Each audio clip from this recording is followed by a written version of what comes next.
बड़े भाई की प्रॉपर्टी में छोटे भाई का अधिकार को लेकर जो है यानी हाई कोर्ट ने जो ऐतिहासिक फैसला सुनाया उस फैसले के बारे में बताएंगे। यानी कोई भी देखें जमीन, ये देख रहे हैं ना, अब ये जो है यहाँ पर बड़ा भाई है, ठीक है, बड़ा भाई।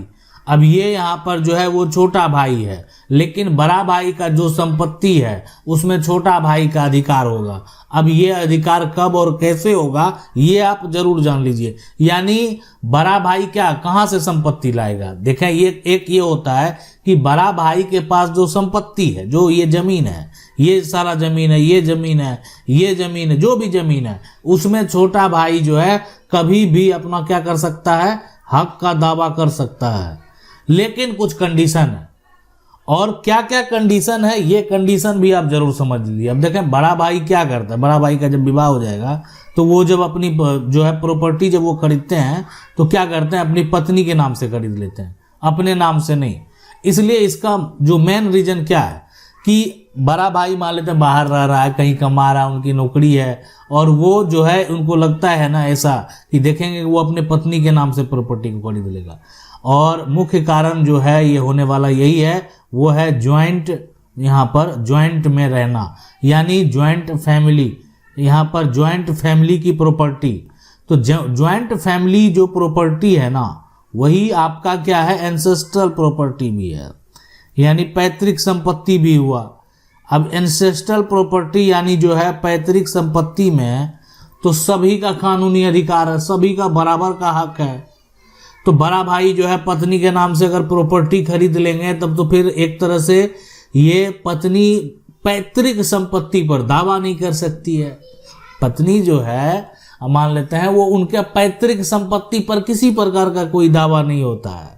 अब बड़ा भाई अपने नाम से खरीद लेगा, अब कहेगा कि बंटवारा किए थे, प्रॉपर्टी खरीद लिए, तो ज्वाइंट फैमिली प्रॉपर्टी हो गया ना। इसको अब अलग अलग जो है जब करेंगे तब कहेंगे कि नहीं इसमें मेरा भी हक होगा, तो छोटा भाई दावा करेगा, लेकिन है बड़ा भाई के नाम से कागजात।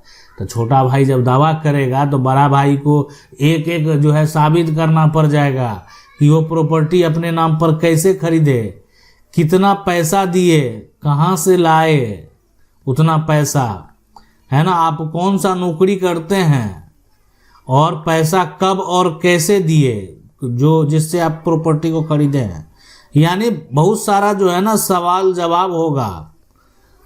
तो अब ये देखें यहाँ पर कि इसलिए ज़्यादा है कि बड़ा भाई अपने नाम से ना प्रॉपर्टी खरीद के क्या करता, अपनी पत्नी के नाम से प्रॉपर्टी को खरीद लेता है। तो इसलिए ज्वाइंट फैमिली प्रॉपर्टी और जो एंसेस्ट्रल प्रॉपर्टी, यानी कि अगर बात करें कि परिवार में बंटवारा नहीं हुआ है या पैतृक संपत्ति है, तो उसमें सभी का कानूनी तौर पर बराबर का हक है। क्योंकि अगर कोई भी पैतृक संपत्ति है ना, तो इसमें जो एक तरफ बड़ा भाई है, बड़ा भाई और छोटा भाई के लिए जो रूल और रेगुलेशन है ये है कि इसमें एक तो सबसे पहले बराबर अधिकार है, अधिकार बराबर है, इसमें कोई अंतर नहीं हो सकता है, बराबर का अधिकार। साथ में जो भी एक तरह से संपत्ति है, मान लेते पिता के नाम से हो, दादा के नाम से हो, परदादा के नाम से हो, ठीक है, यानी सभी में कानूनी तौर पर हक है, और अपने हिस्से के जो वो हकदार हैं उस संपत्ति को भी बिना सहमति के नहीं बेच सकते। इस बात को समझ लें, ठीक है, बराबर का अधिकार है, यानी बहुत ये भी बोलते हैं जन्म से अधिकार, ठीक है, बहुत सारी बात है। लेकिन ये जो संपत्ति है ना, ज्वाइंट फैमिली का जो प्रॉपर्टी है, उसको अपने मन से बेच नहीं सकते हैं, बड़ा हो या छोटा हो, ठीक है, बड़ा भाई हो या छोटा भाई हो। पैतृक संपत्ति में कहता है कि सहमति जरूरी है, और अगर सहमति नहीं है, ठीक है, सहमति नहीं है तो वैसा रजिस्ट्री पर कभी भी भविष्य में जो है समस्या उत्पन्न हो सकता है। तो ये तो हो गया पैतृक संपत्ति। लेकिन अब मान लेते हैं ये अब कोई सेल्फ एक्वायर प्रॉपर्टी है, दादा परदादा का जमीन में तो सबका अधिकार होगा, लेकिन हम ये कहते हैं कि नहीं, देखें ये सेल्फ एक्वायर प्रॉपर्टी है, सेल्फ एक्वायर।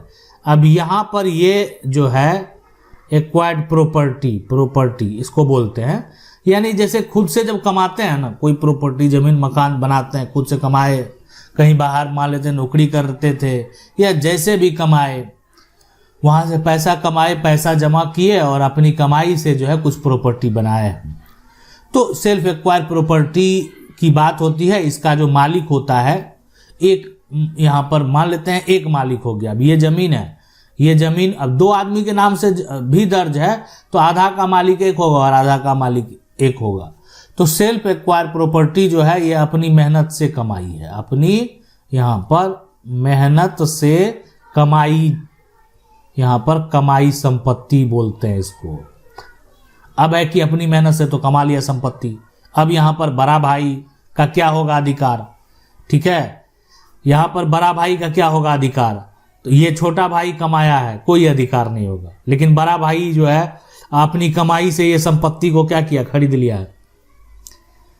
तो वैसे सिचुएशन में छोटा भाई दावा कर सकता है परिवार में बंटवारा नहीं हुआ, मेरा बड़ा भाई अपने नाम से जमीन प्रॉपर्टी कैसे खरीद लिया।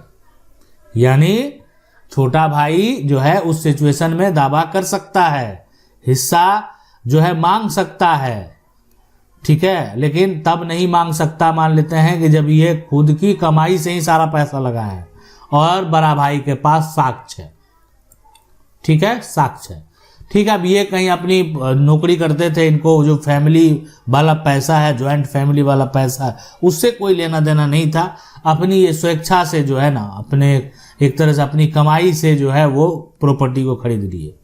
तो उस सिचुएशन में अगर मान लेते छोटा भाई दावा भी करेंगे तो बड़ा भाई साबित करने में अगर असक्षम है कि उन्होंने प्रॉपर्टी कैसे खरीदा है, तो फिर जो है छोटा भाई हक नहीं ले पाएगा। लेकिन कानूनी अधिकार इनका बनता है, ये दावा कर सकते हैं। बड़ा भाई छोटा भाई के ऊपर दावा भी नहीं कर सकता, ठीक है। अब ये हो गया कि अब ये देखें जो प्रॉपर्टी है कोई भी, और ये समस्या उत्पन्न नहीं हो इसके लिए जरूरी है एक तरह से बंटवारा का कागज। यहाँ पर बंटवारा जो है, बंटवारा यानी आप कह सकते हैं पार्टीशन, पार्टीशन बंटवारा बेहद जरूरी है। बंटवारा अगर मान लेते हैं हो जाता है, पार्टीशन हो जाता है, तब इसका मतलब क्या होता है, बंटवारा का कागज जो है, यहाँ पर बंटवारा का कागज बनने का मतलब है कि अब यहाँ पर दोनों लोग अलग अलग हैं और ये साक्ष्य है।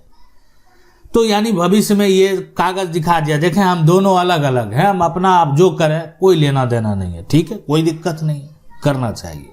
यानी कागजात जो है अगर आप बंटवारा का बना लेते हैं तब फिर दिक्कत नहीं है, ठीक है। इसलिए कि मान लेते हैं कि पारिवारिक संपत्ति का बंटवारा अगर आप नहीं करेंगे तो उस केस में जो है ना, छोटा भाई जो है, छोटा भाई का अगर नहीं करते हैं तो छोटा भाई का हिस्सा जो है ना, हिस्सा क्या होगा, बना रहेगा। अगर मान लेते हैं छोटा भाई का हिस्सा जो है अगर आप बंटवारा कर लेते हैं तो छोटा भाई का हिस्सा बना अब नहीं रहेगा, खत्म हो जाएगा। इसलिए ये जरूरी है। इसके अलावा मान लेते हैं कि बंटवारा नहीं हुआ था, अब बड़ा भाई अपने नाम से जो है अलग अलग प्रॉपर्टी खरीद लिया, कुछ प्रॉपर्टी अपनी पत्नी नाम से खरीद लिया, जबकि बड़ा भाई का जो है एक तरह से ये जॉइंट में ही इनकम है और कोई इनकम का सोर्स नहीं है, तो इतना प्रॉपर्टी कैसे खरीद लिए, तो दावा करना पड़ेगा। छोटा भाई को हो गया टेंशन कि नहीं, बड़ा भाई तो ये मेरे साथ धोखा कर रहा है, अपने पत्नी के नाम से, अपने बच्चों के नाम से प्रॉपर्टी खरीद रहा है, तो अब क्या किया जाए। तो अब यहाँ पर जो है वो होता है कानूनी दावा, जिसको बोलते हैं कानूनी दावा, यानी यहाँ पर जो है टाइटल सूट, ये हो गया कानूनी दावा। तो ऐसे सिचुएशन, ऐसे कंडीशन में यानी जो है कानूनी दावा किया जाएगा। अब इसी तरह का विवाद को लेकर हाई कोर्ट ने ऐतिहासिक फैसला सुनाया है, और ये जो जजमेंट है हाई कोर्ट का, ये जो फैसला है यानी ये 2024 का जजमेंट है। अब किसके बीच में विवाद हुआ है, तो यहाँ पर देखें जो याचिका करता है, जिसको पेटिशनर बोलते हैं, वादी जो है, उसका नाम जो है वो क्या है, तो ये इसका नाम है जैकब टी, ठीक है, यहाँ पर जो है जैकब टी पीटर, और बनाम यहाँ पर जो है वो अब आखिर जो वहाँ पर सामने में, तो वो स्टेट ऑफ केरल, ठीक है, केरल। तो ये दोनों के बीच में विवाद होता है और ये विवाद में जाएंगे, आप देखेंगे तो यहाँ पर भी समस्या वही आपको देखने को मिलेगा, ठीक है।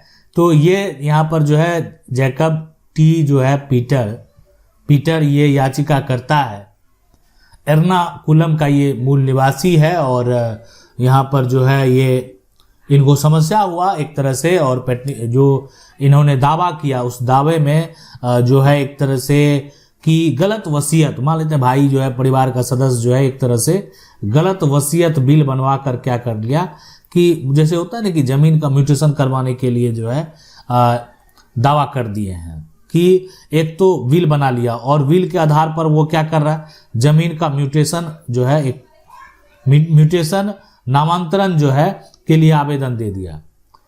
तो एक तो बिल गलत तरीके से बनाया गया, ठीक है, मतलब अब ये जो है गलत तरीके से फर्जी बिल बनाकर अब जिसको धोखा करना है, जिसको जालसाजी करना है, तो वो ये नहीं सोचेंगे, वो तो कोई कागजात बनाकर सोचेंगे अपने नाम पर पहले हम ट्रांसफर करा लेते हैं बाद में बताएंगे। लेकिन देखें कानून है, कोई गलत करेगा तो उसका परिणाम जो है उसको मिलना तय है, यानी उसके लिए न्यायालय है। तो इसलिए यहाँ पर ऐसा जो सिचुएशन यानी कोर्ट के द्वारा जो जब मामला कोर्ट में जाता है, कोर्ट का जो फैसला होता है हाई कोर्ट का, कि उसमें क्या कहा गया देखें। हाई कोर्ट ने इस जजमेंट में कहा कि देखें हम सीधे डायरेक्ट जो है ना म्यूटेशन का आदेश नहीं दे सकते हैं, ठीक है, हम ये नहीं कर सकते म्यूटेशन का आदेश जो है डायरेक्ट दे सकते हैं, लेकिन यहाँ पर जो है जो रेवेन्यू ऑफिसर हैं उनको इस पर सुनवाई करनी है और एक तरह से हम मेरे द्वारा जो है कौन सा दस्तावेज सही है कौन सा दस्तावेज गलत है उसको प्रमाणित किया जा सकता है, यानी उससे संबंधित जो है साक्ष्य प्रस्तुत किए जा सकते हैं और उसके बाद जो है एक तरह से आदेश हमारे द्वारा जो है जो रेवेन्यू ऑफिसर है, जो तहसीलदार है ना, जो राजस्व अधिकारी है, उनको दिया जाएगा कि आप देखें उस पर क्या प्रक्रिया हुआ है नहीं हुआ है, एक बार जांच कर लें कि किसका म्यूटेशन होना चाहिए, कौन जो है अपने जगह पर सही है। तो ये पूरा प्रक्रिया होता है। तो इसीलिए कि इस तरह का मामला में मान लेते हैं हाई कोर्ट के द्वारा तभी हस्तक्षेप जो है वो किया जाएगा, हाई कोर्ट के द्वारा तभी एक तरह से किसी प्रकार का डिसीजन लिया जाएगा जब जो है एक तरह से ये साबित हो कि दस्तावेज फर्जी है, जो व्यक्ति एक तरह से दावा कर रहा है उसका दावा गलत है। अगर ऐसा कुछ साबित नहीं हुआ तो ऐसे सिचुएशन में हाई कोर्ट के द्वारा किसी भी प्रकार का कोई भी प्रशासनिक कार्य में जो है यहाँ पर रोकने का कोई मतलब नहीं बनता है। आशा करते हैं वीडियो अच्छा लगा होगा। वीडियो को लाइक जरूर कर दें, चैनल को पहली बार देख रहे हैं सब्सक्राइब करके जो बेल आइकन है उसको जरूर दबा लें। मिलते हैं अगले वीडियो में, तब तक के लिए जय हिंद।